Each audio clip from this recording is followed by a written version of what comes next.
I had never been a morning person. For most of my adult life, alarms were battles I fought and lost.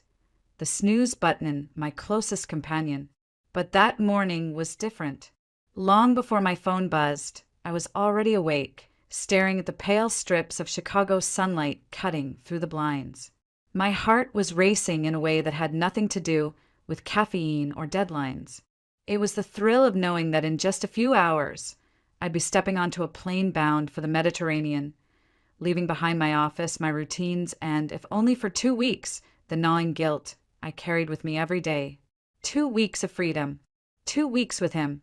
The suitcase had been packed the night before. Dresses folded neatly, sandals tucked to the side. A passport slipped between the pages of a novel I'd probably never finish. I sat up in bed, running my fingers through my hair, and caught my reflection in the mirror across the room. My brown eyes looked brighter than they had in months, maybe years. The faint glow of a tanning booth still lingered on my skin, a prelude to the sun I was so desperate to feel on my face. For the first time in a long time, I looked like someone in love. Evan Cross. The name alone made my chest tighten. He wasn't just the man who had stolen my heart. He was also the husband of my boss, Miranda Cross, the iron-willed CEO of Cross and Company. Global Holdings, a woman who built empires out of balance sheets, who could silence a room with a single look. She terrified most people in the company. She terrified me too. And yet, despite everything, I had fallen for the one man I should have stayed away from. It had started 6 months earlier at a company holiday party. I remembered the snowflakes catching in my hair as I stepped into the ballroom, the way the chandeliers painted everything gold. Miranda had been away at a conference, and Evan had arrived alone. He was magnetic in a way that surprised me, not just handsome, though he certainly was, but open, vulnerable. After a few glasses of champagne, we talked the way two people talk when they're starving to be understood. He told me his marriage had been cold for years, that Miranda was consumed by her career and left no room for him. "I feel invisible," he had said, his voice low, his eyes searching mine. I should have walked away. Every fiber of my professional self knew better. But the loneliness in his eyes mirrored my own. I had spent years pouring myself into spreadsheets and financial models, going home to an empty apartment that echoed with silence. That night, I saw someone who seemed to need me as much as I wanted to be needed. What followed were months of secrecy. Coffee dates disguised as client meetings, hurried text messages erased as soon as they were read, whispered phone calls made from the office landline so nothing would appear on our bills. We lived in fragments of time, stolen and fragile, but for me it was enough. Each moment with Evan made me feel alive in a way I hadn't felt in years. I knew it was wrong, knew I was risking everything. But love doesn't always wait for permission. And now, finally, we were going to be together without hiding. 2 whole weeks on the coast of the Mediterranean, where no one knew us, where Miranda's shadow couldn't reach. The thought of walking beside him on the beach, of waking up to his voice without fear, filled me with a dangerous kind of hope. I zipped my suitcase shut, grabbed my phone, and smiled at the message glowing on the screen. "Good morning, my love. I'll meet you at the airport check-in at 10:30. Can't wait to finally be alone with you." My pulse quickened as I whispered to my reflection, "You've earned this, Jessica. You deserve a little happiness." I believed it then. I believed that this was the start of something beautiful. What I didn't know was that it was also the beginning of the end. The drive to O'Hare took nearly an hour, but I barely noticed the morning traffic. My taxi crawled through the congested streets of Chicago, horns blaring, the skyline shrinking behind me. I was too wrapped up in the thought of Evan, in the image of him waiting at the check-in desk with that boyish smile he reserved only for me. By the time I rolled my suitcase across the terminal floor, the noise of the crowd felt like background music to a private dream. Families clustered around luggage carts.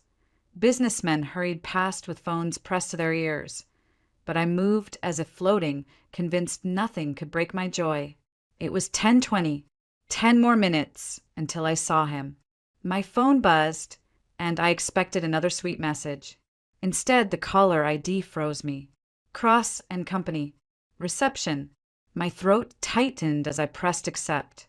Jessica Bennett, a woman's voice asked. Yes, I said carefully. This is Marissa from Mrs. Cross's office. She asked me to inform you that errors were found in the annual report.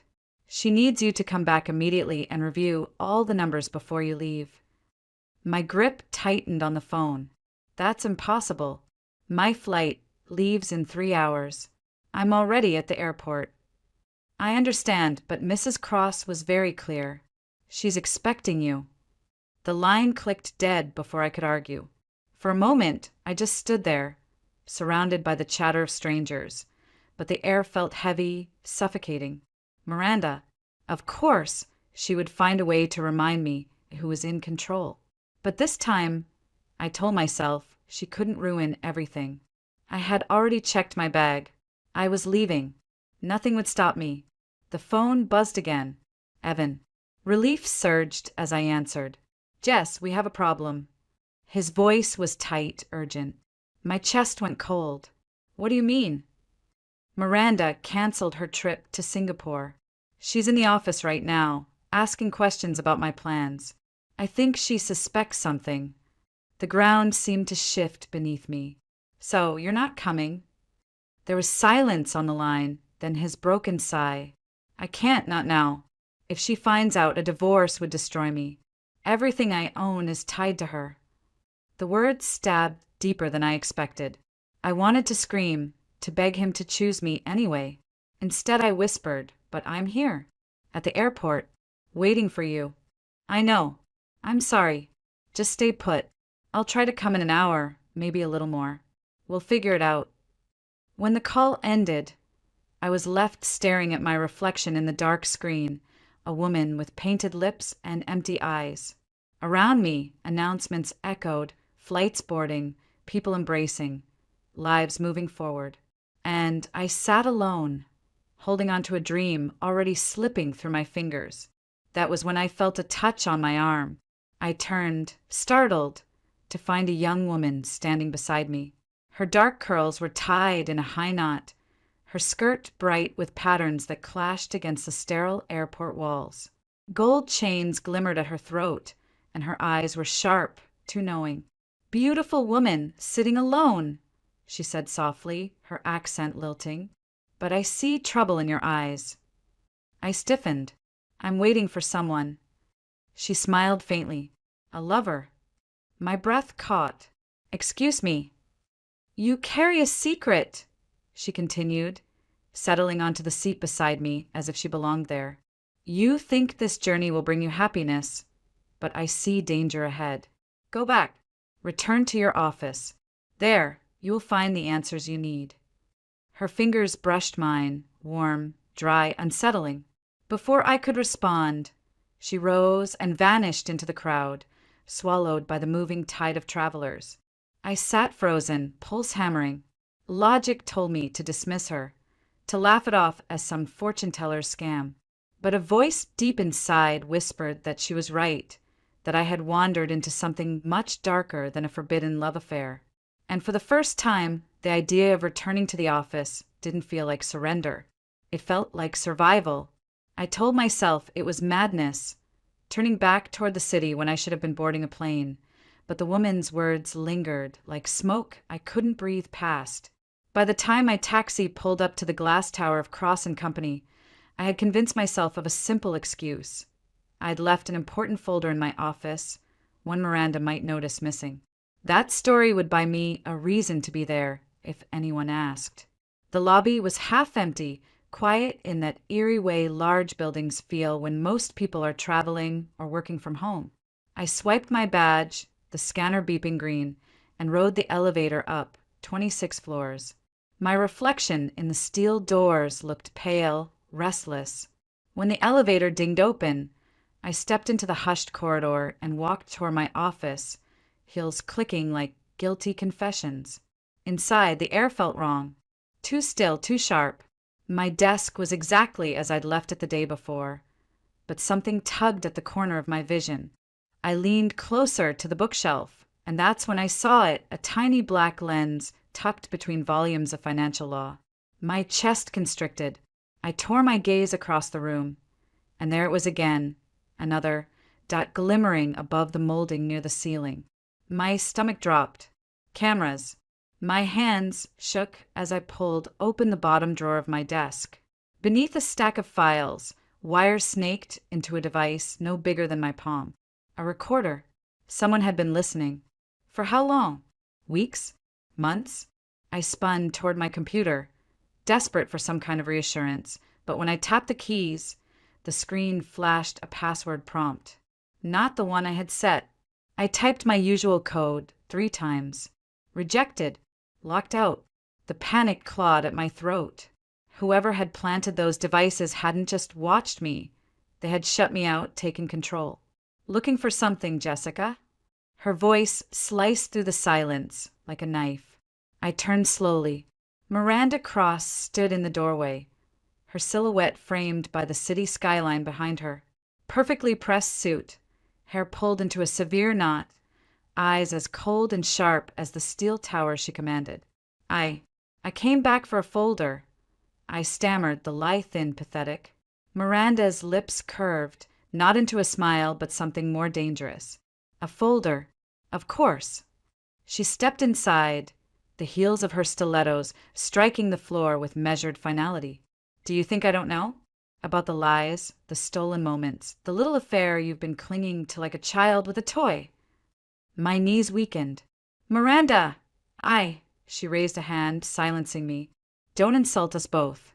I've known for months. Do you think my husband could so much as breathe without me noticing? No, Jessica. I let it happen. I wanted to see how far you would go, how deep you'd bury yourself. And you didn't disappoint. Her eyes glittered with cruel triumph. You handed me everything I needed. A record of your incompetence. Your signatures on reports you didn't even read carefully. Your trust in a man who belongs to me. You're not his salvation, Jessica. You're my pawn. And now, she leaned closer, her perfume sharp, suffocating. Now I'll destroy you. The words hit harder than any slap. My chest heaved as though the air itself had turned against me. I thought of the mornings spent waiting for Evan's calls, the nights stolen in shadows, the hope I had clung to like a lifeline. All of it, every kiss, every promise, twisted into the cruel reality that I had never been in control. I was nothing more than a piece on Miranda Cross's board, and she had just declared, checkmate. I don't remember leaving Miranda's office. The next thing I knew, I was in the dimly lit corridor outside, gripping the wall like a drunk just to steady myself. My ears still rang with her words. Pawn, destroy, checkmate. I had wanted to believe that what Evan and I shared was ours alone. Fragile, but real. Now all I could see was Miranda's smirk, the quiet certainty that she had orchestrated everything. I stumbled into my own office, closed the door, and pressed my forehead against the cool glass. My body trembled as though it no longer belonged to me. And then I heard it, footsteps, fast and uneven, echoing down the hall. The door swung open, and there he was, Evan. He looked different, less polished, more desperate. His tie hung loose, his eyes darting to every corner of the room before landing on me. Jess, he breathed, closing the door behind him. Thank God you're here. I wanted to throw myself into his arms, to let him tell me it was all a misunderstanding. Instead, I stepped back, my voice shaking. She knows. Miranda knows everything. I know, he said, running a hand through his hair. She's been watching us for months. That's not the worst part. A chill swept over me. What do you mean? He swallowed hard, pacing the small space like a caged animal. Cross and Company isn't just an investment firm. Miranda's been using it to launder money through a web of shell companies, dozens of them on paper owned by me. She made me the front. If it ever blows up, I take the fall. I shook my head, trying to process. That can't be true. I would have noticed. You didn't, Jess. Because she used you. He pulled a folder from his jacket and shoved it onto the desk. My eyes scanned the pages, financial statements, contracts, reports. My own signature scrawled across several. My stomach turned to stone. No, I didn't. These were just routine reviews. Exactly, he cut in. She made sure you signed them without looking too closely. Clean reports, she said. All you had to do was confirm. But they weren't clean. They were the cover. And now your name is on them. The room tilted around me. My chest tightened, my breath shallow. So I'm part of this. Not by choice, Evan said quickly, stepping closer. She set us both up. Me as the puppet CEO, you as the unwitting accomplice. It's her safety net. If the feds ever come knocking, she's got us to blame. I backed away, every nerve screaming. Then why me? Why target me? His face twisted with something like shame. Because she told me to. 6 months ago, she pushed me toward you. Said you were smart, meticulous, perfect for what she needed. At first, I thought it was just another one of her power games. But then, he reached for me, voice cracking. Then, I fell in love with you. That part, Jess, that part is real. Tears burned at the corners of my eyes. I wanted to believe him, but Miranda's words echoed like a curse. I let it happen. I wanted to see how far you would go. My heart split between fury and longing, humiliation and need. I had given myself to him in every way, only to learn that it had all begun as a trap. And yet, standing there, his eyes pleading, a part of me still ached for him. I pressed my fists against my temples, whispering through clenched teeth, I don't know what's real anymore. And for the first time, Evan had no answer. I wanted to scream at him, to tell him I was done, that I wanted nothing to do with his mess or Miranda's empire of lies. But the truth was already inside me like poison.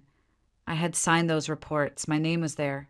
Walking away wasn't an option anymore.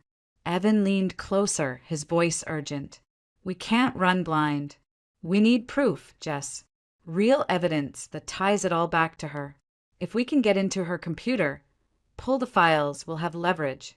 Otherwise, she'll bury us alive. I shook my head violently. You're asking me to break into Miranda's office, into her system? That's insanity. If she catches us, she's already caught us, he said, eyes locked on mine. Don't you see? She's setting the stage right now. The only way we walk out of this is if we fight back. The weight of his words pressed down on me. My instincts screamed to run, to disappear, but every exit was already locked. Slowly, reluctantly, I nodded. Fine. One chance.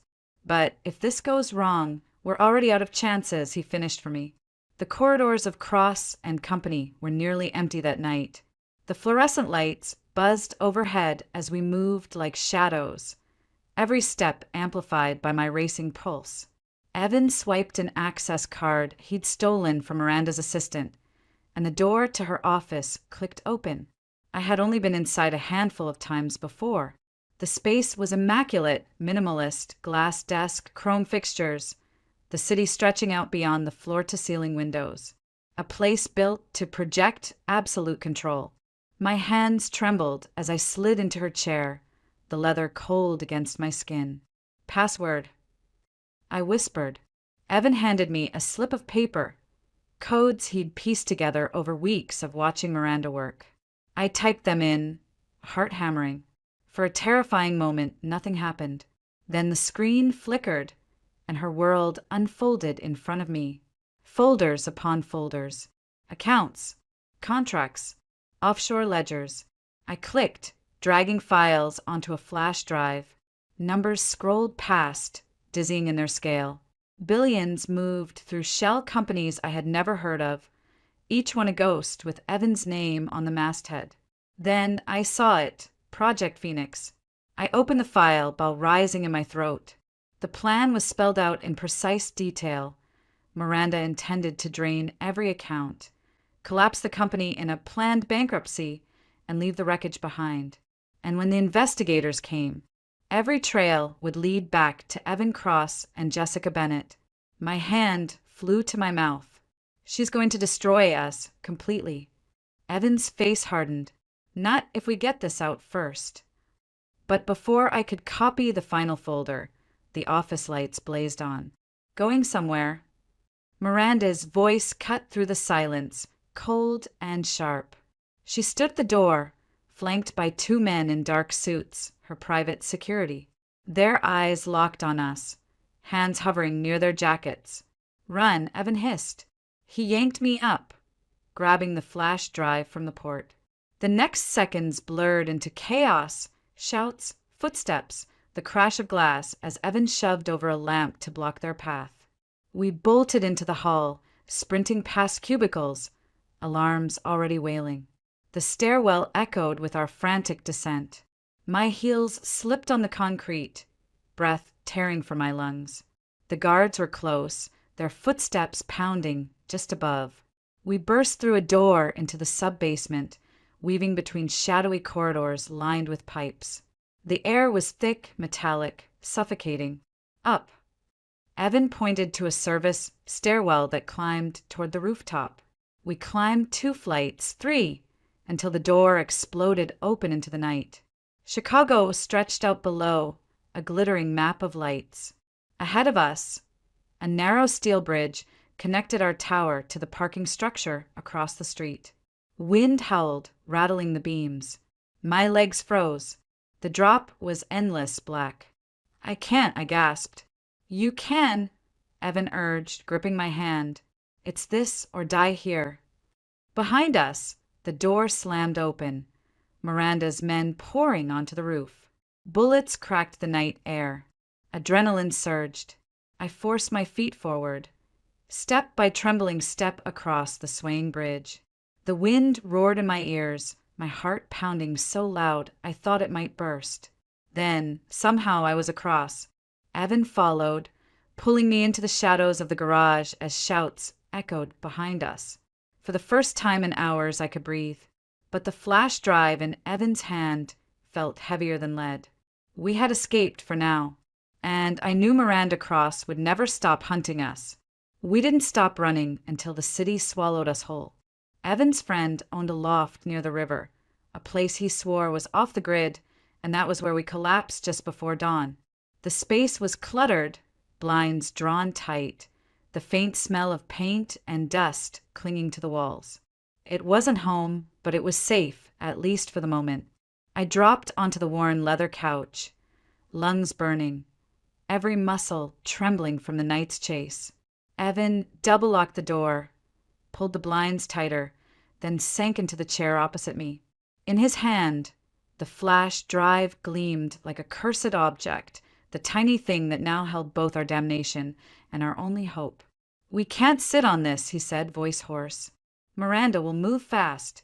We need someone who can blow it open before she frames us." "Who?" I whispered.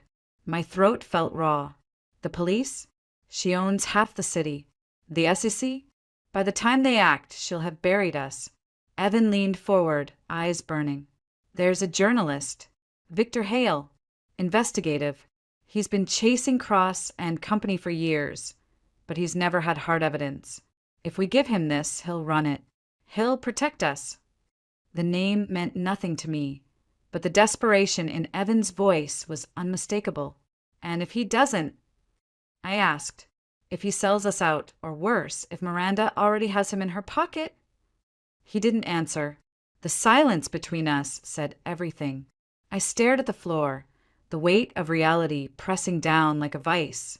In less than 24 hours, my entire life had unraveled. My career was gone. The moment Miranda leaked those reports, my reputation would be ash. My dignity was gone too, stripped away by the knowledge that I had been a pawn in their war from the very beginning. Even my dream of love felt fragile now, cracked under the weight of lies.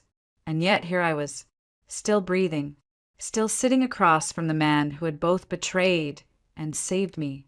I pressed my palms together, fighting the tremor in my hands. "So what you're saying is we put our lives in the hands of a stranger." "It's either that," Evan said quietly, "or wait for Miranda to finish what she started." The words echoed in my chest. Finish what she started. I thought of the cameras in my office, of Miranda's smile when she told me I was nothing but a pawn. She had already written my ending, and it ended with ruin. I lifted my gaze to Evan, and for the first time I felt something harder than fear flicker in me. Defiance. "All right," I said, voice steadier than I felt. "Call him. Set it up. If Miranda wants to play this game, then we'll give her more than she can handle." Evan exhaled, relief flooding his features. He picked up his phone, hesitated for a second as though dialing might seal our fate, then tapped the number. I leaned back into the couch, closing my eyes, the sound of his low voice drifting across the room. My pulse thudded in my ears, not just from fear, but from the certainty that the choice had been made. There was no going back. We would fight, or we would be destroyed. Victor Hale didn't look like the kind of man who could bring down an empire. He was older than I expected, with streaks of gray at his temples and eyes that carried the exhaustion of too many late nights chasing stories no one wanted told. But when Evan slid the flash drive across the diner table, Victor's hands trembled with the kind of reverence usually reserved for relics.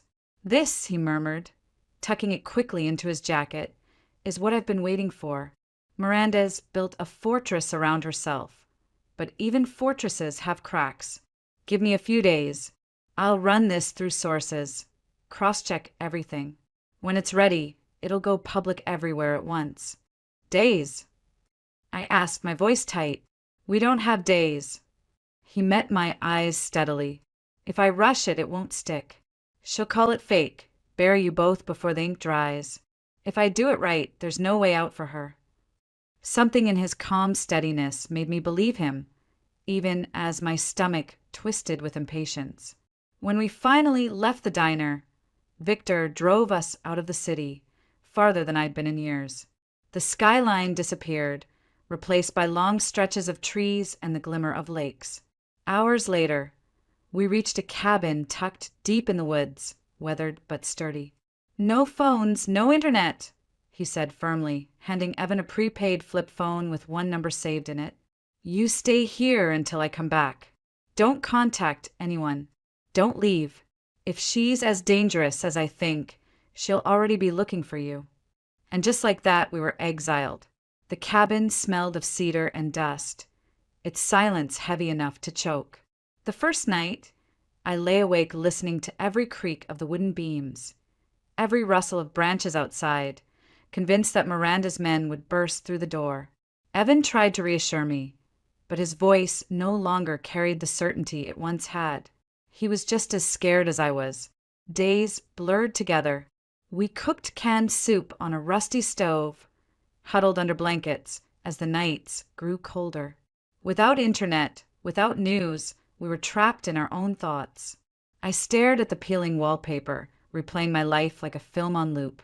For years, I had been the other woman, a secret shame that lived in the shadows.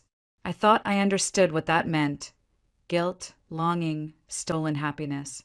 But now, that label felt almost irrelevant. I wasn't just a mistress anymore. I was a liability, a scapegoat a woman Miranda Cross had chosen to crush for sport. The realization burned. For so long, I had carried guilt for what Evan and I had done. But guilt was useless now. What I needed was resolve. By the third day, something inside me began to shift. I wasn't thinking only about survival anymore. I thought about exposing her, about standing in the light instead of cowering in shadows. For the first time, I wanted to fight not just for Evan, not even for myself, but for the truth. At night, when the fire dwindled to embers, I found my thoughts returning to the woman at the airport. Her dark eyes, the weight of her words, "Go back. Return to your office. There, you will find the answers you need." Who was she really? Just a stranger looking to scare me, or someone who knew the danger I was stepping into? The memory haunted me, too sharp to dismiss as coincidence. Someone had wanted me to uncover the truth, even if I didn't yet know why. I sat on the porch of the cabin one evening, watching the sun bleed orange into the horizon, and whispered to myself, "Whoever you were right." We had lost track of time in that cabin. The days blended into one another, marked only by the sound of wind through the trees and the faint creak of wood as the structure settled around us. By the fifth day, I had stopped asking Evan what time it was. The minutes crawled too slowly, and yet each night I lay awake, my mind racing with the fear that Miranda was already tightening her net. When the knock came, I nearly jumped out of my skin. 3 quick raps against the door. Evan gripped my wrist, and for a moment neither of us moved. Then he opened the door, and Victor staggered inside. He looked as though he'd been running for days, dark circles under his eyes, his coat rumpled, the smell of coffee and sweat clinging to him. But in his expression, beneath the exhaustion, was a spark of triumph. "It's done," he said simply, lowering himself into the nearest chair. "The story goes live tomorrow morning." My knees nearly gave out. "Tomorrow." He nodded. "I've cross-checked every file. Offshore accounts, dummy corporations, shell transfers, it's airtight. Miranda's entire laundering operation is documented. And Project Phoenix, her plan to strip the company and dump the blame on you too, it's all there. Every outlet I trust has the files. Once it's out, she can't bury it." Evan exhaled a long breath, rubbing his face with both hands. For the first time since the night of the chase, I saw a flicker of hope in his eyes. "God, Victor, you might have saved us." Victor's tired smile didn't reach his eyes. "Don't thank me yet. She still has power, money, and influence. A woman like Miranda doesn't go down quietly. She'll fight. She'll try to drag you both with her." His words lodged in me like a splinter. I wanted to believe that tomorrow meant freedom, but nothing about this ordeal had been simple. Miranda had known every move we'd made before. Why would this time be different? That night, Evan tried to reassure me. He sat beside me on the sagging couch, his hand covering mine, his voice low and steady. "We made it, Jess. We're almost through. Once this is out, she can't touch us." I looked at him, searching his face, the lines of worry, the stubble on his jaw, the same man who had whispered love to me in stolen moments. And yet something in me hesitated, because beneath the comfort of his hand, I remembered the confession. "She told me to get close to you." I had wanted to forget, to bury it beneath the chaos, but here in the silence it echoed louder. What if every moment of tenderness had been part of the script? What if the love I thought had saved me was just another weapon Miranda had wielded? The doubt twisted inside me, sharper than fear. I turned away, staring into the fire.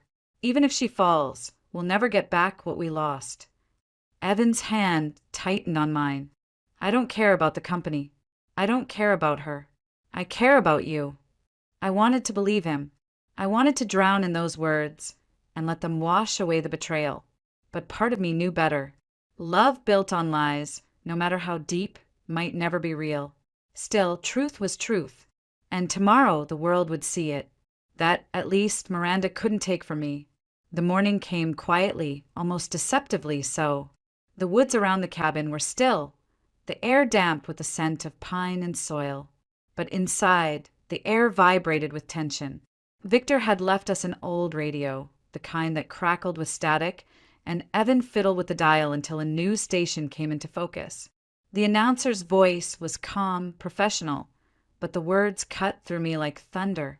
"Breaking news this morning. A major exposé published simultaneously by several outlets has revealed allegations of large-scale financial fraud and money laundering at Cross and Company. Global Holdings, one of Chicago's most influential investment firms. The report details a scheme known as Project Phoenix, involving offshore accounts and shell corporations tied directly to CEO Miranda Cross. Sources suggest federal investigations are already underway." My hands shook as I pressed them to my mouth. It was real. Our nightmare was no longer just ours. It belonged to the world now. Reporters filled the airwaves with details.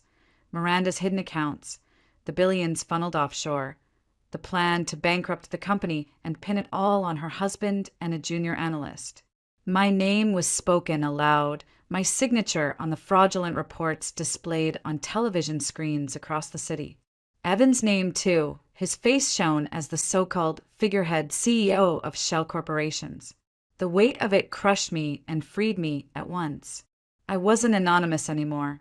My sins, my shame, my mistakes, they were public now. No hiding, no pretending. I felt naked, exposed, but for the first time, I also felt unburdened. Evan lowered the radio slowly, his face pale, but his eyes alive with a fragile kind of relief. She can't stop it now. It's out. Everyone knows. But I didn't share his smile, because even as Miranda's empire shook, I knew the cost. Cross and company was finished. Hundreds of employees would lose their jobs. My own career, 10 years of work, late nights, clawing my way up from nothing, was gone in a headline. To the world, I was complicit, a foolish analyst who either turned a blind eye or fell into bed with her boss's husband while signing off on dirty money. And then there was Evan. I looked at him, really looked, and realized how little certainty remained between us. Maybe he had loved me. Maybe he still did. But our love had been born of lies, grown in shadows, and watered with Miranda's manipulations. Even if every word he whispered now was true, it could never undo the beginning. My heart ached, but not with longing anymore. With clarity. By afternoon, the cabin felt too small, the silence too loud. I stepped outside onto the porch, the sky washed with the pale light of a new day. For the first time in weeks, I breathed deeply without fear of who might be watching. I thought of the woman at the airport, the gypsy, the warning. Maybe she had been nothing more than a stranger, or maybe she was part of something larger I still didn't understand. But her words had proven true. The answers had been waiting for me, hidden behind Miranda's perfect mask. I had lost almost everything. My career, my reputation, the fragile dream of love I had clung to. But I had gained something else, something Miranda never intended me to have. Resolve. The truth was out. Miranda Cross would face the scrutiny she had always believed she was untouchable against. And me? I didn't know yet. I didn't know if I would find another job, or if I'd forever carry the stain of this scandal. I didn't know if Evan and I had a future, or if we were already broken beyond repair. But I knew one thing with absolute certainty. I was no longer a pawn. I closed my eyes, letting the wind brush across my face, and whispered into the quiet morning, I am not anyone's pawn anymore. The words didn't heal everything. They didn't erase the scars, but they were mine. And for the first time, that was enough.